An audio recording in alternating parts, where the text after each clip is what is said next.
आप देख रहे हैं अपना बिहार और आपके साथ मैं हूं विवेक। पीएम नरेंद्र मोदी ने पहला डिजिटल इंटरव्यू दिया है moneycontrol.com को और उन्होंने इस खास मौके पर G20 बैठक से पहले कई बातें कही हैं। पीएम मोदी ने इस इंटरव्यू में कई अहम बातों पर जोर दिया, जिसमें उन्होंने प्रमुखता से भारत का तेजी से विकास की बात की, राजनीतिक स्थिरता से तरक्की की बात की। मनी कंट्रोल से प्रधानमंत्री ने जो बड़ी बात कही वो आप स्क्रीन पर देख पा रहे हैं। दुनिया में भारत की भूमिका कैसे अहम है, इस बात को उन्होंने बताया। उन्होंने कहा कि हमारे पास 140 करोड़ लोगों की ताकत है और उन्होंने देश के युवाओं को भारत की ताकत बताया है। तो G20 से पहले पीएम ने सबसे खास इंटरव्यू दिया है मनी कंट्रोल को। उन्होंने कहा कि सबका साथ सबका विकास का जो मंत्र है वो भारत को आगे बढ़ाकर ले जा रहा है। समाधान की हर कोशिश में भारत निरंतर प्रयासरत है। G20 से भारत का सामर्थ्य बढ़ा है। पीएम का सबसे बड़ा इंटरव्यू और बड़ी मोटी बातें हम आपको बता रहे हैं। हमारी सरकार ने लोगों का जीवन आसान बनाया। लोगों को राहत देने के लिए सरकार ने कई कदम उठाए हैं, कई बड़े स्टेप्स लिए हैं। इसके अलावा उन्होंने कहा कि रक्षाबंधन पर LPG की कीमतें उनकी सरकार ने कम की है और एक बहुत बड़ी राहत दी। महंगाई रोकने के लिए कई कदम उठाए गए हैं जिससे महंगाई पर कंट्रोल किया जा सके। भारत में महंगाई जो दर है वो विश्व के स्तर से 2% नीचे है। तो ऐसी स्थिति में सरकार हर संभव कोशिश कर रही है। वैश्विक स्तर पर भारत का विकास बेहतर कैसे हो, इस रास्ते पर चल रहे हैं। देश के लोगों ने हम पर विश्वास किया। तो मनी कंट्रोल से प्रधानमंत्री ने बातचीत की और उन्होंने कहा कि जनता ने हमें 2 बार बहुमत दिया है और पीएम नरेंद्र मोदी का ये पहला डिजिटल इंटरव्यू था।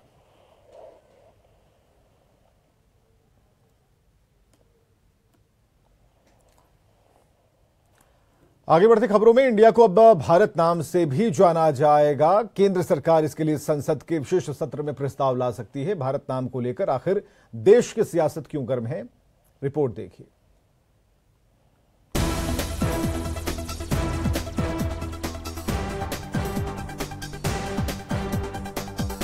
देश का नाम भारत कहने पर एक बार फिर विवाद छिड़ गया है।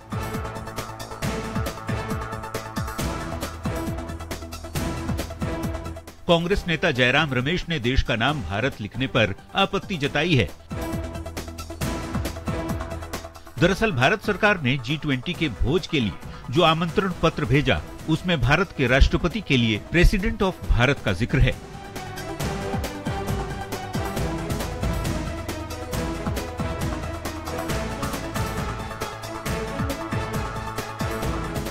यह पत्र 9 सितंबर के रात्रि भोज के लिए भेजा गया है। महागठबंधन के नेताओं की भी दलील है कि बीजेपी की सरकार विरोधियों के एकजुट होने से डर गई है, इसीलिए ये सब कुछ किया जा रहा है। ये उन लोगों का घबराहट का नतीजा है जो विपक्षी एकता जो रंग ला रहा है, सफल हो रहे हैं। जब इतिहास मिटा रहे हैं, इंडिया का नाम मिटा देंगे, देश का इतिहास मिटाने में लगे हुए हैं। रिपब्लिक ऑफ इंडिया की जगह रिपब्लिक ऑफ भारत। साहब, आर्टिकल 1 में बड़ा क्लियर पोजीशन है, इंडिया दैट इज भारत। और अगर हमसे डर करके, इस गठबंधन से डर करके, तो उसकी टैगलाइन पढ़ लीजिएगा। नीचे इंडिया के नीचे टैगलाइन है, जुड़ेगा भारत, जीतेगा इंडिया। क्या क्या ले लोगे? तो वहीं बीजेपी के नेताओं ने पलटवार करते हुए विरोधी दलों पर तीखी प्रतिक्रिया दी है। क्या एक तरफ INDA बना है भारत के सनातन को खत्म करने के लिए, और जब तक भारत की संस्कृति है, भारत के सनातन है, तब तक भारत ही रहे। जो RJD JDU के लोग, उनको भारत के नाम से अगर चिढ़ है, अगर वो भारत का नाम न लेना चाहें तो ले इंडिया का नाम। लेकिन अगर भारतीय जनता पार्टी और केंद्र की सरकार और संघ परिवार के लोग अगर भारत शब्द को प्रचारित कर रहे हैं कि भारत शब्द का इस्तेमाल किया जाए, तो उनको आपत्ति क्यों होनी चाहिए? वैसे सूत्रों की माने तो इंडिया का नाम बदले जाने का प्रस्ताव सरकार 18 सितंबर से बुलाए गए संसद के विशेष सत्र में ला सकती है। 19 सितंबर को सरकार सदन में यह प्रस्ताव ला सकती है। हालांकि इन सब के बीच नाम बदले जाने को लेकर सियासत अनलिमिटेड जारी है। सवाल यही कि भारत को भारत कहने में आखिर हर्ज ही क्या है। Bureau report, news 18। इधर बिहार के डिप्टी सीएम तेजस्वी यादव ने सवाल किया है कि कितनी जगहों पर इंडिया का नाम बदला जाएगा। प्रधानमंत्री जब विदेश जाएंगे तो उन्हें प्राइम मिनिस्टर ऑफ भारत नहीं, प्राइम मिनिस्टर ऑफ इंडिया ही कहा जाएगा। तेजस्वी यादव ने कहा कि बीजेपी के लोग विपक्षी दलों के गठबंधन इंडिया से इतना घबरा गए हैं, देश ही नहीं का नाम बदलने लगे हैं। और तेजस्वी ने कहा कि हमारे गठबंधन के नारे में इंडिया और भारत दोनों है, तो ये लोग क्या करेंगे। हमारे नारे में भारत भी है और इंडिया भी है। मतलब जो नामकरण जो गठबंधन का हुआ है, इससे इतने ये लोग डरे हुए हैं कि नाम जो है बदल रहे हैं। बताइए, अब इंडिया नाम लेने में भी कतरा रहे हैं। किस बात का डर है भाई? We are proud to be Indian. हमें गर्व है कि हम भारत के लोग हैं। और आपको आज इंडिया का नाम लेने में जो है दिक्कत हो रहा है। कहां कहां से नाम हटाइएगा, कौन कौन पन्ने से नाम हटाइएगा। प्रधानमंत्री जी विदेश जाइएगा तो आपको लोग यही बुलाएंगे कि प्राइम मिनिस्टर ऑफ इंडिया। कहां कहां से? तो आज अब भारत भी जोड़ रहे हैं, तो हम लोगों का तो नारा में ही भारत है। हिंदी में भारत बोलता है लोग, अंग्रेजी में जो है इंडिया बोलता है। इधर इंडिया के बदले भारत लिखे जाने पर कांग्रेस की आपत्ति पर केंद्रीय गृह राज्य मंत्री नित्यानंद राय ने सवाल उठाया। नित्यानंद राय ने कहा कि भारत और भारतवर्ष तो सदियों से चला आ रहा है, फिर इसमें कांग्रेस को आपत्ति क्यों है। प्रेसिडेंट ऑफ भारत के नाम से अगर आमंत्रण पत्र छपकर गया है तो यह स्वागत योग्य बात है। और भारत शब्द से क्यों कांग्रेस को इतना नफरत है और महागठबंधन घमंडिया के उन नेताओं को पता नहीं। सदियों सदियों सदियों पुराना इस देश का नाम भारत वर्ष भारत से चलता आ रहा है, तो आज इस पर आपत्ति क्यों।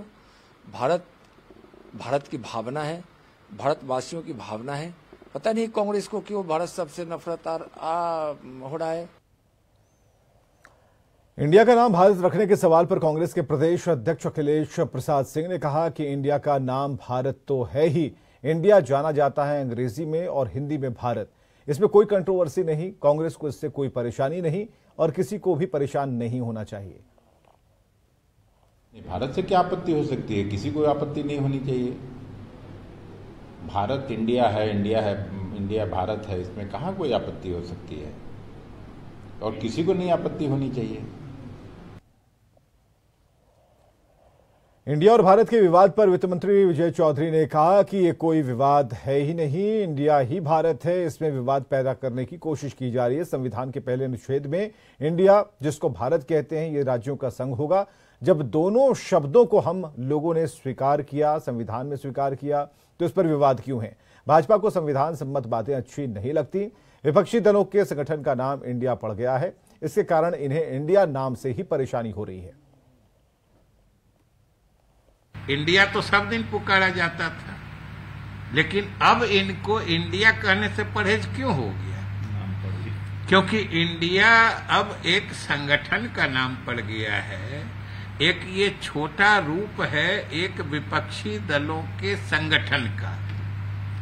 अब राजनीति में ये कितनी मतलब घृणा रखते हैं विपक्षी दलों से, या विपक्षी दलों को कितना हे दृष्टि से देखते हैं, कितना स्वभाव से आदतन नीचा दिखाने की कोशिश करते हैं। ये सोचिए कि अब इनको इंडिया से ही एलर्जी हो गया, इंडिया से ही परेशानी हो रही है।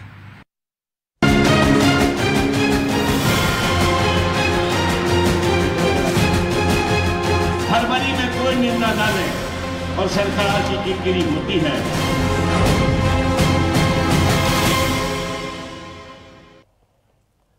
शिक्षक दिवस के मौके पर शिक्षा विभाग के अपर मुख्य सचिव के पाठक पर चौतरफा वार हुआ। पटना यूनिवर्सिटी में आयोजित कार्यक्रम में राज्यपाल के साथ ही शिक्षा मंत्री ने एक साथ अफसरशाही पर कटाक्ष करते हुए बगैर नाम लिए आईएएस अधिकारी के पाठक पर निशाना साधा।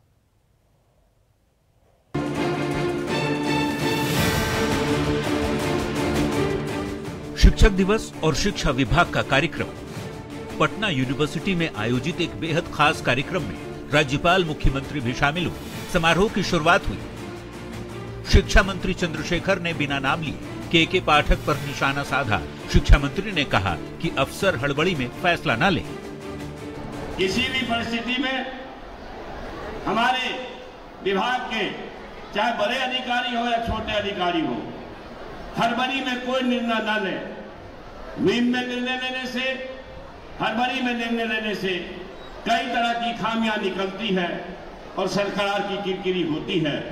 इसलिए इस बात का दृढ़ता से ख्याल रखें कि हड़बड़ी में और मुहिम में कोई निर्णय नहीं ले। राज्यपाल ने भी जब शिक्षक दिवस पर वहां मौजूद शिक्षकों को संबोधित किया तो नसीहत दी कि अफसर शिक्षकों के साथ अच्छा बर्ताव करें, सरकार शिक्षकों की कमी को दूर करे। राज्यपाल ने कहा, शिक्षा में सुधार के लिए सरकार, प्रशासन और राजभवन को साथ आना होगा। ये जब कब होगा जब प्रशासन में बैठे हुए अधिकारी शिक्षकों के प्रति ठीक ढंग का भाव रखेंगे, तब कोई समस्या नहीं होगी। शिक्षा विभाग के अपर मुख्य सचिव के पाठक ने हाल ही में कई बड़े फैसले लिए। कई फैसलों को लेकर सरकार, विभाग के साथ ही राजभवन के बीच भी तल्खी देखी गई। वैसे के पाठक ने विभाग को चुस्त दुरुस्त करने के लिए जो फैसले लिए, उसमें कई ऐसे थे जिससे सरकार तक की किरकिरी भी हुई। महागठबंधन के बीच ही नेताओं में वार पलटवार का दौर देखा जाने लगा। ऐसे में राज्यपाल और शिक्षा मंत्री के पाठक पर इशारों में दिए बयान ने बिहार की सियासत को गर्म कर दिया है। न्यूज़ 18 के लिए पटना से रजनीश कुमार की रिपोर्ट। पटना विश्वविद्यालय में उद्घाटन समारोह में पहुंचे राज्यपाल राजेंद्र विश्वनाथ आर्लेकर की नाराजगी और शिक्षा विभाग पर बयान दिए जाने के बाद पीयू के शिक्षकों और सीनेट सदस्यों ने भी खुलकर राज्यपाल के बयान का समर्थन किया। पटना विश्वविद्यालय के शिक्षकों और सीनेट सदस्यों से बात की हमारे सहयोगी रजनीश कुमार ने। मौके पर बिहार के राज्यपाल और बिहार के मुख्यमंत्री नीतीश कुमार दोनों पटना विश्वविद्यालय के व्हीलर सीनेट हॉल पहुंचे थे, लेकिन इस बीच बिहार के राज्यपाल राजेंद्र विश्वनाथ आर्लेकर ने शिक्षा विभाग के साथ साथ पूरे बिहार सरकार की पोल खोल कर रख दी है और कार्यक्रम खत्म हुआ है। तमाम जो विश्वविद्यालय के शिक्षक हैं या छात्र नेता हैं हमारे साथ मौजूद हैं। जरा बात करते हैं, बात सम्मान की है, क्योंकि राज्यपाल ने कहा है शिक्षक दिवस हम तभी समझेंगे कि मनाना चाहिए जब शिक्षकों को सम्मान मिलेगा। क्या लग रहा है कि वर्तमान जो स्थिति है अभी सम्मान के लायक नहीं है? देखिए, सम्मान केवल पदाधिकारियों द्वारा नहीं दिया जाता है, समाज में भी सम्मान की बात है और ये बात वाकई है कि समाज में शिक्षकों का सम्मान गिरा है, क्योंकि उनको अपनी महत्ता भी बना के रखनी होगी। राज्यपाल महोदय ने जो आज कहा, ये एक बहुत बड़ी बात थी कि एक पब्लिक प्लेटफॉर्म से उन्होंने इतनी बड़ी बात सबों के सामने और माननीय मुख्यमंत्री जी के सामने कही है। माननीय महामहिम राज्यपाल महोदय ने साफ कर दिया कि यहाँ जो काम करेंगे सिर्फ बिल्डिंग का निर्माण और किसी के पैरवी से हम कुछ करने वाले नहीं हैं। राज्यपाल नाराज दिखे आज, इशारा सीधे के पाठक पर था लेकिन नीतीश कुमार पर भी था। नहीं, बिल्कुल नाराज तो होना ही चाहिए उनको। जिस प्रकार शिक्षा विभाग से पत्र निकाल करके महामहिम राज्यपाल को अपमानित किया है। देखिए, महामहिम राज्यपाल केवल बिहार के राज्यपाल ही नहीं है, विश्वविद्यालयों के कुलाधिपति भी हैं और हम हमारे सबसे बड़े अभिभावक हैं। तो अगर शिक्षकों की स्वाभाविक कोई पीड़ा होगी, कोई उनको दर्द होगा, कोई उनको व्यवस्था में कठिनाई होगी या उनको पठन पाठन कार्य में किसी तरह की समस्या उत्पन्न होगी, तो निश्चित रूप से वो हमारे कुलपति और कुलाधिपति को इस बात की सूचना देंगे। और मुझे लग रहा है कि ये इस विश्वविद्यालय से बहुत सारे विश्वविद्यालयों से शिक्षकों ने अपनी पीड़ा बताई है। भाषण के क्रम में देखे होंगे कि राज्यपाल महोदय ने कहा कि ऐसी स्थिति ठीक है कि टकराव की स्थिति दिखता है कि परसेप्शन में कि टकराव की स्थिति है, लेकिन हम लोग इस स्थिति में है कि हम दोनों बैठ करके इस समस्या का समाधान निकाल सकते हैं। वाकई में जब चीजें पर्दा के अंदर सॉल्व नहीं होती है तो पब्लिक प्लेटफॉर्म में आती है। वही आज सीन यहाँ देखने को मिला है। जब लगा कि नहीं, पर्दे के पीछे से इस चीज का सोल्यूशन नहीं हो रहा है, तो जो भी इसके जिम्मेवार है उसको मंच पर लाना जरूरी है, उसको कटघरे में करना जरूरी है।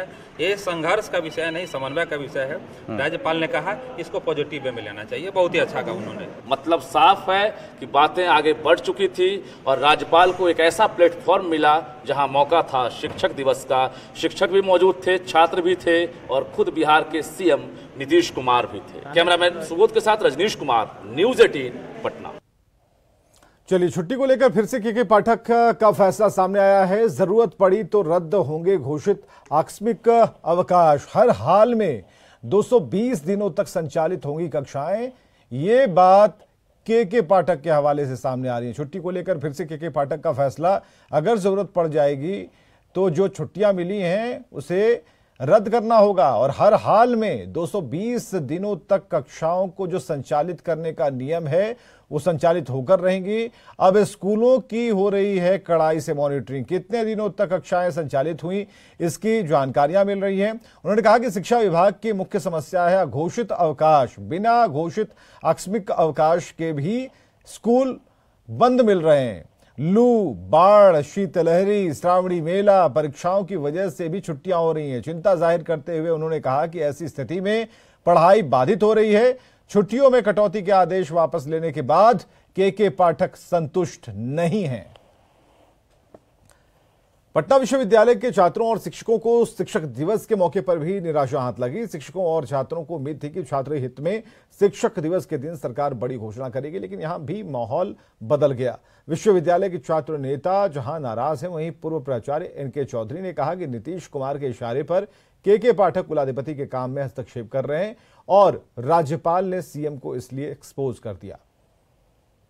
शब्दों में, जोरदार शब्दों में, मोस्ट इफेक्टिव वे में मुख्यमंत्री को कहा कि बिहार में आपकी सह पर विश्वविद्यालय की स्वायत्तता पर जो आक्रमण हो रहा है, महामहिम राज्यपाल साहब कुलाधिपति के कार्य पर जो आक्रमण हो रहा है, वह कानून के खिलाफ है, विश्वविद्यालय की मान्य परंपराओं के खिलाफ है और ये शिक्षा के हित में नहीं है। आपको क्या लग रहा है, निशाना तो के पाठक पर था सीधा? जी नहीं, आपने गलत समझा। उन्होंने साफ कहा कि कैसे हिम्मत हुई एक कनीय अधिकारी को राजभवन को चिट्ठी लिखने के, कैसे सीधा नीतीश कुमार पर था आक्रमण और ये सही था। महामहिम राज्यपाल साहब कुलाधिपति ने बिल्कुल सही कहा। बिना मुख्यमंत्री के ऐसा संभव ही नहीं है। ये कैसे संभव है कि जब राजभवन से विज्ञापन निकल जाता है कुलपति की नियुक्ति का, उसके बाद बिहार सरकार का शिक्षा विभाग उन्हीं पदों के लिए दूसरी नियुक्ति के लिए दूसरा विज्ञापन। शिक्षक दिवस के दिन इतना शुभ दिन ये लोग आए और आज भी, जबकि एक तो यहाँ के छात्र थे, इनका सबसे पहला मोटिव होना चाहिए कि पटना विश्वविद्यालय को आए इतना दिन बाद तो कुछ दे के जाए। एक बार मोदी जी आए, वो भी जुमला दे के चले गए। आज ये दोनों भी आए, ये भी जुमला दे के चले गए। एगो आते हैं अपना पूरा फरमान कर देते हैं कि हमने ये किया वो किया। सुन लीजिए, कहना है कि छात्र जो है इस उम्मीद में थे कुछ घोषणा किया जाएगा, लेकिन ऐसा नहीं हुआ, आपसी लड़ाई दिख गई। हाँ, एक से हम लोग वहाँ से डिमांड किया कि पटना विश्वविद्यालय 7वां विश्वविद्यालय है, इसको आप लोग केंद्रीय बनाए। तो वो आके जो व्हीलर सीनेट हॉल हाउस है, इसका नाम बताइए, इसका नाम चेंज करने में क्या रखा? हमारा नाम अमर रहे या कुछ और रहे, उसमें क्या है? हम तो रहेंगे हम ही ना। लोगों को चाहिए था पटना विश्वविद्यालय की जो बिहार की एक शिक्षा का मात्र केंद्र है, जहाँ की हमेशा रेगुलर क्लासेस चलती है, लेकिन यहाँ शिक्षकों की घोर कमी है। प्रोफेसर जो है अच्छे रिनाउंड प्रोफेसर हुआ करते थे, यहाँ अच्छे एलुमनाई रहे हैं। पटना विश्वविद्यालय का एक गौरवशाली इतिहास रहा। बिहार के जो तमाम सुदूर इलाके के छात्र जो आते हैं, उनकी एक उम्मीद रहती है कि हम पटना जैसे शहर में अगर हम पटना विश्वविद्यालय में पढ़ रहे हैं तो उन लोगों का एक मात्र उम्मीद रहता है कि अच्छे शिक्षण संस्थानों में पढ़ेंगे तो हम भी IAS ऑफिसर बनेंगे, जैसे कि माननीय मुख्यमंत्री नीतीश कुमार जी भी इसी विश्वविद्यालय के छात्र रहे हैं पूर्व में। बिहार के लाल ईशान किशन लगातार सफलता की ऊंचाइयां छूते जा रहे। ईशान किशन को वर्ल्ड कप के लिए भारतीय टीम में चुना गया और इसके बाद उनके परिवार के लोग बेहद उत्साहित हैं। ईशान के पिता प्रणव पांडे को जैसे ये खबर मिली कि ईशान का चयन विश्व कप खेलने जा रही टीम में हुआ है, वे सबसे पहले भगवान के दरबार पहुंचे और भगवान को धन्यवाद देकर अपने बेटे के बेहतर प्रदर्शन की कामना की। क्रिकेटर का सपना होता है कि वर्ल्ड कप में वो भारत का प्रतिनिधित्व करे, और अगर वो युवा बिहार का हो और वर्ल्ड कप के मैच में अगर बिहार का तरफ से भारत को प्रतिनिधित्व करे तो आप समझिए कि बात कितना महत्वपूर्ण हो जाता है। जी हम बात ईशान किशन की कर रहे हैं, जिनका सिलेक्शन भारतीय वर्ल्ड कप के स्क्वाड में हुआ है और इस वक्त हमारे साथ ईशान किशन के पापा हैं। सर, सबसे पहले आपको बहुत बहुत बधाई। धन्यवाद आप सबको और सारे बिहार और झारखंड के निवासियों को भी हमारी तरफ से, और हम कोशिश करेंगे, भगवान से प्रार्थना भी करेंगे कि उनके सपनों को पूरा करने में ईशान का अहम योगदान हो, वर्ल्ड कप हम लोग जीते। तो पूजा पाठ कर लिया आपने, टीका चंदन लगाए हुए हैं? हाँ, भगवान के दरबार में हाजिरी तो जरूरी है। अच्छा, कैसा लगा सर वर्ल्ड कप में भारतीय टीम में आना? अपने आप में बहुत बड़ी बात है। जी, ये शुरू से ही सपना था कि वर्ल्ड कप में हम लोग खेलें और अब वो सपना आज साकार हुआ कि वर्ल्ड कप टीम में सिलेक्शन हो। वनडे तो उसने पहले भी खेला है, बट वर्ल्ड कप टीम में आना इट्स इम्पोर्टेंट, और उसने जगह पाई है वर्ल्ड कप टीम में। अच्छा, ये जब टीम के सिलेक्शन की घोषणा हुई तो ईशान से बात हुई आपकी?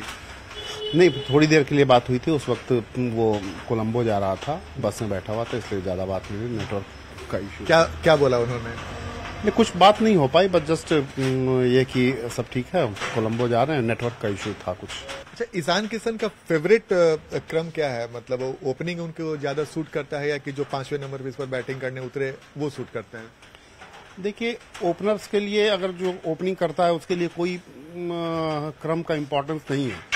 वो तो जिस क्रम पर भी जाएगा तो बैटिंग करेगा अच्छी, तो इसलिए वो इम्पोर्टेंट नहीं है। मैनेजमेंट को और कैप्टन को, कोच को क्या लगता है किस क्रम पर भेजना चाहिए, वो ज्यादा इम्पोर्टेंट है। नहीं, अमूमन हम लोगों ने देखा है कि ईशान किशन ओपनिंग करते हैं, लेकिन इस बार जो 5वें नंबर पर गए और बहुत अच्छा उन्होंने रन भी बनाया।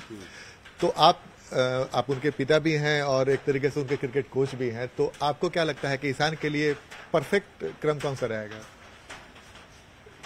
नहीं, ओपनिंग तो ठीक है, ओपनिंग करता है, उसको पसंद भी है ओपनिंग करना, बट मेरे हिसाब से उसको 5th नंबर पर ही खेलना चाहिए।